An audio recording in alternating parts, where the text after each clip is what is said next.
That's super. Okay. Hello, Brendan. We're just going to do an interview on you today, just to find out a little bit more about the health industry and your philosophies. I'm also a practitioner, I'm also a professional in the industry, so I'm just wanting to hear kind of the intake you've got in the industry and your views about the future of where the industry is going.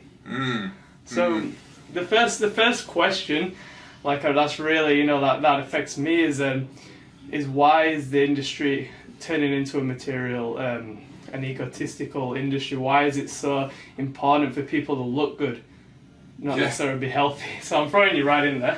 Yeah, no, that's fair enough. Look, I guess in the years I've been in this industry, one of the things that I really notice, Nick, is the term fitness and the term health, in my view, they're miles apart in a lot of ways. What the industry, what society promotes as being fit and being healthy is, in my opinion, nowhere near that. So what we have in our society at the moment is this massive focus on external, whether it be any type of thing, but particularly in the fitness industry, the body, external. So how the body looks, how the body, what clothes is on, everything like that. That is the focus. Well, to me, health, that is one and only one aspect of actually what actual health is. To me, what happens externally on the surface of things should be a replication of a manifestation about what happens internally. And I think it says something very much about where our society is at the moment with this external focus. Everything is external, from movies, television, everything, and it's designed specifically that way to keep it that way. Looking at the external to keep us from looking at ourselves, which is inside there. So what question you just said there about turning into this almost mechanized machine of very materialistic. It's not just the fitness industry. It is every single aspect of our society is very much heading into that direction. Would you say it's insecurity what's took us there, or do you feel we're being led there? Do you feel that the media promotes it? Why is it seems to be happening? There's less of a spiritual kind of aspect, less of a deeper meaning towards health. I mean, obviously you get your pockets of places, but on the majority, bigger gyms, bigger facilities are definitely focusing on the outside. Look, it's what's going on in the world at the moment, Nick, and has been going on for thousands of years, and I guess it's manifesting now in our reality. It's twofold. There is one aspect of things. There is an external force, agenda, whatever you want to call it out there, which is pushing us in that direction, keeping us away from that looking internal, looking at ourselves, look at the parts of ourselves that we don't like, keeping everything focused external, whether it be my clothes I wear, the car I drive, how big my guns are, do I have a six-pack, all that kind of stuff out there. And everything pushes us into that direction. That's one aspect of things. The second aspect is, and this is an aspect I'm quite interested in, is there is a very human part of us which is afraid to look into ourselves.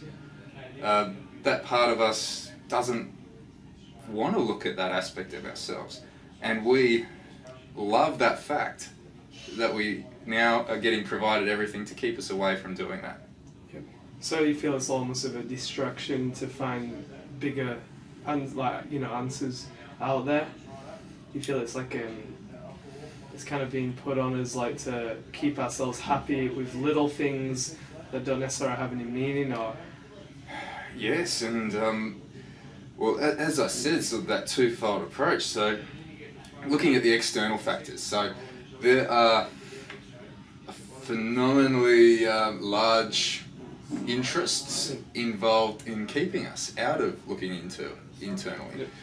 If people start to look internally and start to discover who they are, to start to get in touch with that part of themselves which is bigger than the Brendan O'Brien, which is sitting here before you, who's he's a health professional, works in the industry, was in the army, all that kind of stuff. Gets out of that and starts to realise that they're a little bit more than that type of thing. It's not profitable in a lot of ways. It's also uncontrollable, and that's a big thing. When you start to view what's going on in the world as a whole from a pulled out position, you start to see that things are put in place with basically the agenda behind to start to control.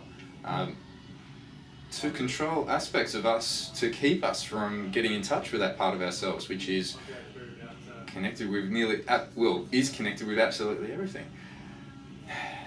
What's happening nowadays, and more so than ever before, is since birth, we have been exposed to television.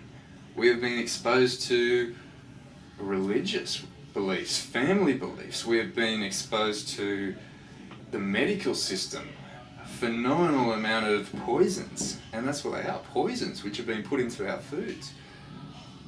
All these things to keep us from getting in touch with that part of ourselves which is a lot, which is connected to everything. And what's happening at the moment, mate, and I see it happening all the time with my clients, with people I see who are going to the health facilities, is people are begging for anything that they can find to help them not have to deal with that part of themselves. We have been so conditioned, we are so afraid. We're afraid to look at ourselves.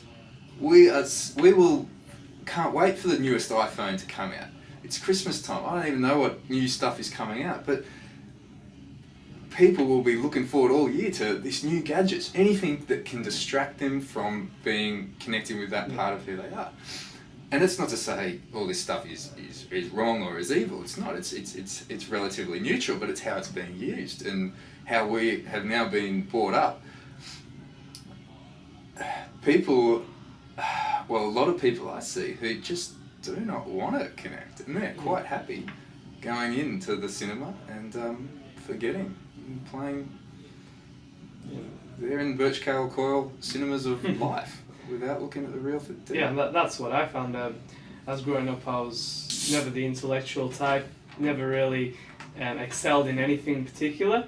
But one thing I did find as I grew up is I started to ask a lot of questions, and what I found asking questions did was offend a lot of people rather than getting the truth.